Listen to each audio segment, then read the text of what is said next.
Bismillahirrahmanirrahim. Assalamualaikum warahmatullahi wabarakatuh.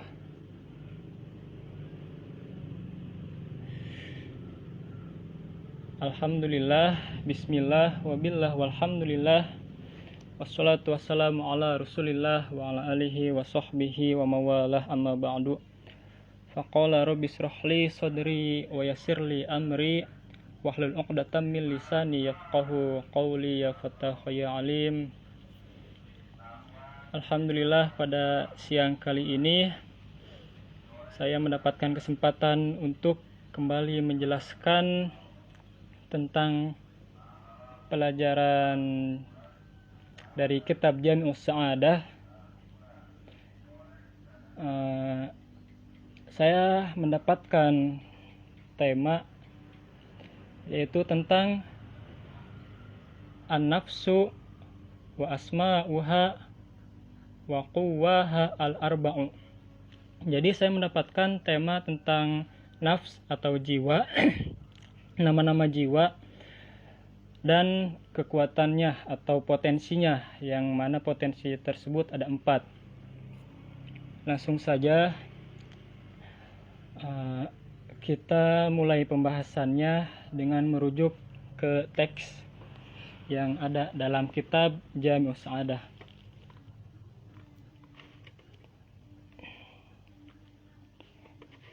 Nah, ini teksnya.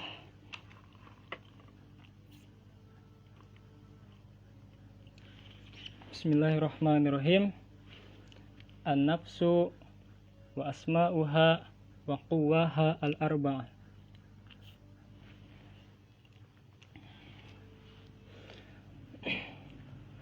Ma'urifat minat tajridi nafsi innama huwa tajarrudi fi dhati duna fi'li iftiqariha fi'lan ila jismi wal alat.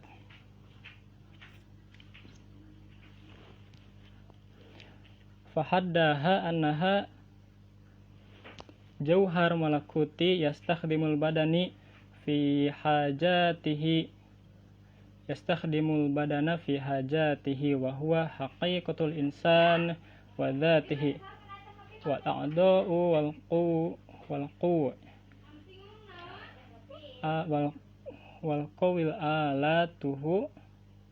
qawil alatihi allati yatawaqqafu fi'luhu 'alaiha walahu asma'ul mukhtalifah bihasabil ikhtilafil i'tibarat wa yusamma ruhan litawfiqi hayatil badan yatawaqqufi hayatil badan alaihi wal aqlan liidrakihil maqulat wa qalban litaqallubihi fi khawatir wa qad yasta'malu hadhil alfad min ma'anil ukhra ta'riful bil qara'in. Oke, jadi dalam pembahasan ini tentang nafsu, nama-nama nafsu dan juga kekuatan atau potensinya yang 4. Jadi kita ketahui bahwasanya nafsu atau jiwa itu dia secara sendiri, secara zat itu terpisah, membantu badan untuk memenuhi kebutuhan-kebutuhannya. Nah, dikatakan juga di sini bahwasanya nafs atau jiwa itu sebagai hakikatul insan, sebagai hakikat manusia. Dan zatnya manusia itu adalah nafs atau jiwa. Kemudian terdapat nama-nama nafs dan juga terdapat ikhtilaf dalam kalangan ulama, tapi dalam kitab ini Jami'us Sa'adah di sini dikatakan bahwasanya ada 3 nama untuk nafs, untuk jiwa. Yang pertama ada ruh, terus akal, aklan, dan kolban. Ruh, akal, dan hati. Ya. Di sini dikatakan bahwasanya ruh. Nah, ruh itu dia yang mana yang menempati badan dan membuatnya hidup. Jadi ruh itu yang terdapat dalam badan kita dan membuat kita tetap hidup, itu karena adanya ruh. Dan tanpa adanya ruh, manusia tidak akan seperti ini, tidak akan hidup. Kemudian aklan atau akal. Nah, akal itu liidrokihil maqulat. Dia itu untuk mengetahui atau untuk menemukan hal-hal yang dapat makulat, yang sesuatu yang masuk akal gitu. Jadi setiap yang kita ketahui sekarang, pengetahuan kita sekarang itu karena adanya akal di dalam jiwa manusia. Kemudian kolban di sini hati. Nah, adapun hati ini litaqallubihi fil khawatir, dia untuk membalikan atau menjauhkan manusia, menghindari badan dari khawatir, itu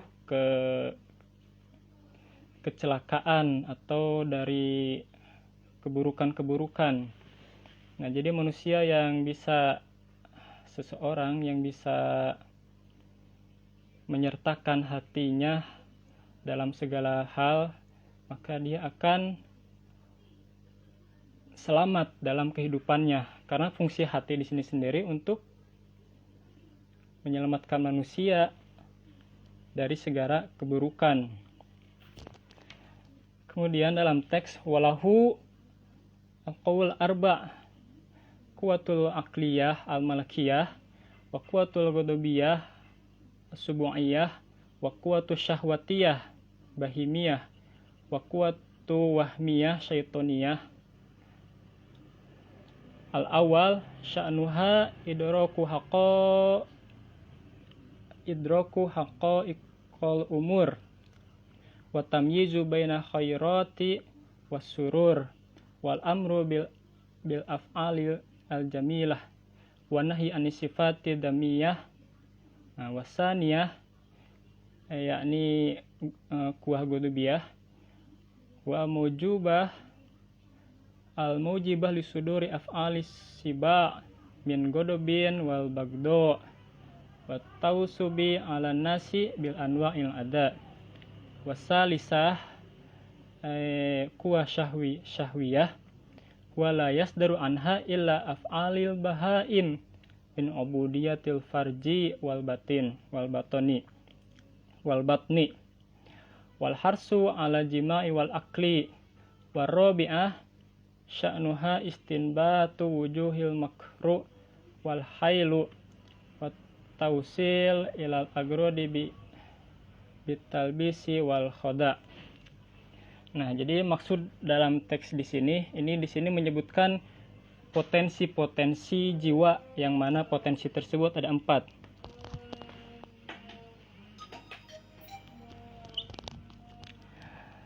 Yang pertama itu ada potensi akliyah malakiyah. Yang kedua potensi godobiyah atau amarah, subu'iyah, amarah hewan buas. Wa quwwatu syahwatiyah bahimiyah. Kemudian yang ketiga ada potensi syahwah bahimiyah, binatang ternak. Kemudian syahwah wahmiyah, ini yang keempat, syahwah wahmiyah syaitoniyah. Kemudian yang pertama di sini dijelaskan bahwasanya potensi akal malakiyah itu sesuatu atau yang mana dengannya kita dapat menemukan hakikat-hakikat dari berbagai perkara. Nah, yang dapat menemukan hakikat dari berbagai perkara itu karena adanya potensi akliyah dalam jiwa manusia. Kemudian potensi itu juga dia dapat membedakan antara yang baik dan yang buruk, dan juga dia dapat membedakan antara perbuatan yang tercela dan perbuatan yang terpuji. Dan juga dengan kekuatan atau dengan potensi akliyah malakiyah ini dapat menghindari kita dari sifat-sifat dzamiyah yang tercela. Kemudian yang kedua, sifat bukan sifat, kuah godobiyah, potensi amarah buas ya. Di sini sabuk ayah artinya hewan buas. Nah, di sini dia itu yang mendorong kepada perbuatan hewan buas. Sebagaimana hewan buas, dia itu sering marah dan juga bagdo, menanam kebencian. Nah, kuah godobiyah juga dia itu dapat mengarahkan manusia kepada penyakit, berbagai luka dan kesusahan. Kemudian yang ketiga adalah syahwah bahimiyah, syahwah binatang ternak.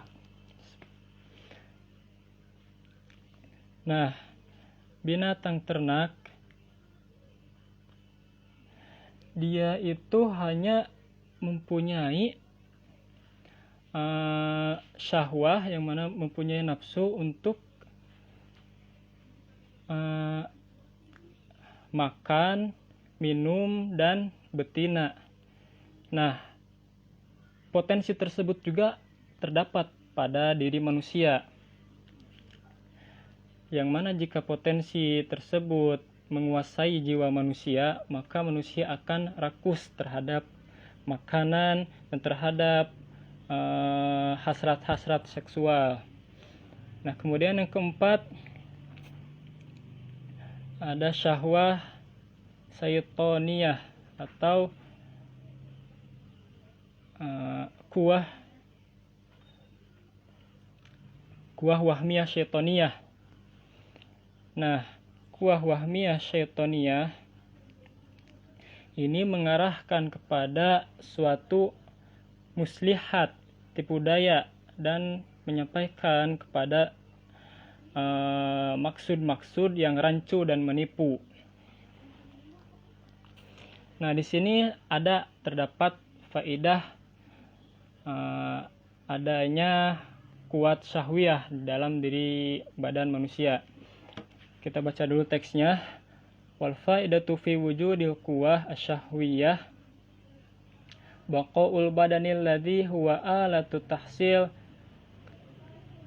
tahsil kamalin nafsi wa fi wujudil ghadabiyah ayak suratu syahwiyah syaitoniyah wa yakharuhuma inda igmarihima fi khada'i syahwah. Nah, faidah adanya kuah syahwiyah dalam diri manusia itu sebagai alat untuk menghasilkan kesempurnaan jiwa manusia.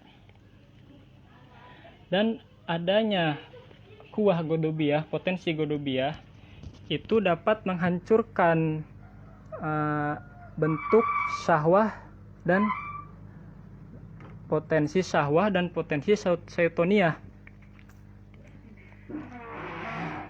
Nah, dan juga syahwah godobiyah itu, kuah godobiyah itu dia dapat menghancurkan keduanya, membinasakan keduanya ketika syahwah dan syaitoniyah ini menguasai jiwa manusia.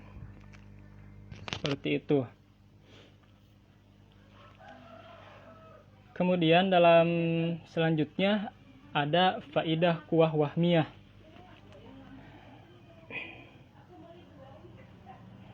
Nah, faidah kuah wahmiyah. Potensi waham.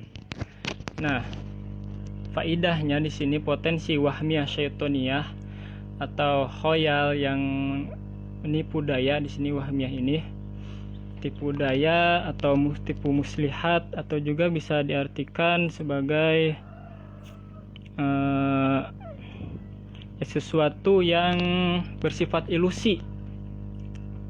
Nah, di sini dikatakan faidahnya adalah idraku ma'ani al-juz'iyah. Dia dapat menemukan makna-makna yang juz'iyah atau makna-makna yang parsial. Nah, kemudian juga dia dapat menyimpulkan suatu hayalan dan daqaiqul lati yatawassalu biha ilal maqasidi shahihah, dan hal-hal yang terperinci yang mana yang dapat menyampaikan, yang mana dengannya dapat sampai terhadap maksud-maksud yang shahihah, maksud-maksud yang benar. Kemudian hadza wa qila. Nah, di sini juga dikatakan dalam Al-Qur'an di situ terdapat nafsu. Terdapat 3 nafsu dalam Al-Quran, dikatakan ada nafsul mutmainnah, ada nafsu lawamah, dan nafsu amaratu bisu'. Isyaratul lati kuatu salasa a'ni al-aqilah wasubu'iyah walbahimiyah.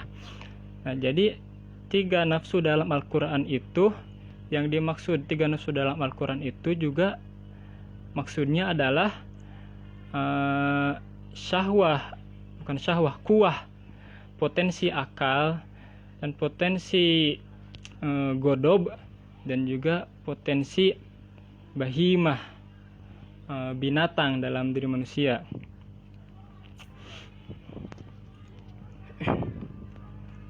Nah, seperti itu. Sekian. Adapun kesimpulannya, manusia itu terdiri dari 2 unsur ya, unsur jasmani dan unsur ruhani. Adapun jika manusia untuk menyempurna, manusia harus bisa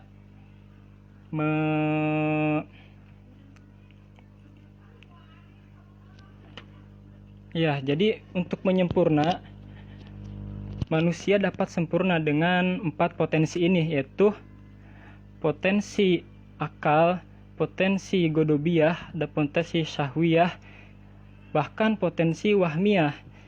Nah, kesempurnaan itu dapat sampai kepada manusia jika manusia dapat menggunakan 4 potensi ini dengan baik.